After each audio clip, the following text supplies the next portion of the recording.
Magandang araw po. Narito na po magiging lagay ng panahon ngayong araw ng Sabado, September 6, 2025.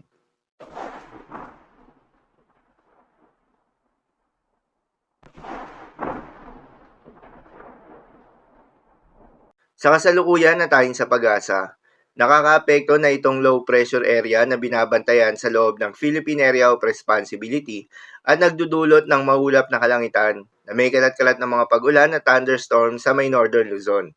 Southwest monsoon o hanging habagat naman o yung hangin na nanggagaling sa may timog kanluran ang patuloy namang nakakaapekto sa may central at southern Luzon.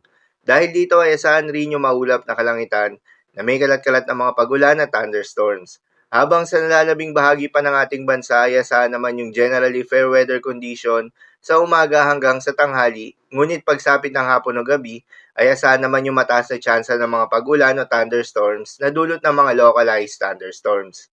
Samantala, yung binabantayan nga na low pressure area sa loob ng Philippine Area of Responsibility ay mas tumaas pa yung tsansa o nasa high chance na maging isang ganap na bagyo within the next 24 hours.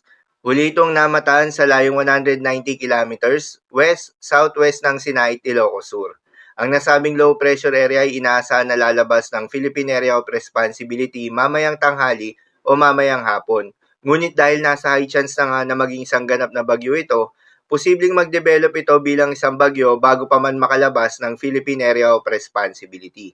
At kung sakali nga na maging bagyo ito habang nasa loob pa ng Philippine Area of Responsibility, bibigyan ito ng local name ng pag-asa na Bagyong Lani.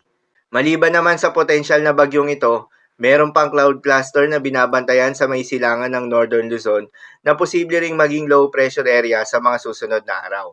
Kaya naman para sa magiging development ng mga ito, patuloy lamang na magantabay sa mga update nating ilalabas, lalo na ng pag-asa. Para naman sa magiging lagay ng panahon ngayong araw ng Sabado, dahil nga sa epekto nitong low pressure area, asahan sa Ilocos Region, Cordillera Administrative Region at Cagayan Valley, ang maulap na kalangitan na may kalat-kalat ng mga pagulan at thunderstorms. Posible ang mga pagbaha o pagguho ng lupa due to moderate to heavy rains. Habang sa Metro Manila at nalalabing bahagi pa ng Luzon, ay asahan rin yung maulap na kalangitan na may kalat-kalat ng mga pagulan at thunderstorms na dulot ng southwest monsoon. Posible rin ang mga pagbaha o pagguho ng lupa due to moderate to at times heavy rains. Habang sa Visayas at Mindanao ay asahan naman yung bahagyang maulap hanggang sa maulap na kalangitan na may kalat-kalat ng mga pagulan o thunderstorms na dulot ng mga localized thunderstorms. Posible rin ang mga pagbaha o pagguho ng lupa during severe thunderstorms.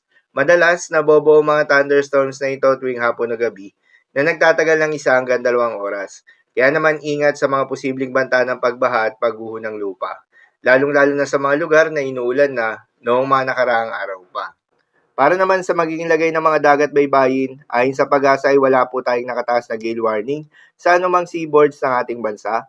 Kaya naman malayang makakapamalaot yung mga kababayan nating mangingisda at yung may mga maliliit na sasakyang pandagat, ngunit pinag-iingat pa rin, lalo na kung meron tayong offshore thunderstorms activity, asahan yung paglakas ng hangin at kakakibat nito ay pagtaas rin ng mga pag-alon. So yun lamang po para sa lagay ng panahon ngayong araw ng Sabado. Keep safe everyone.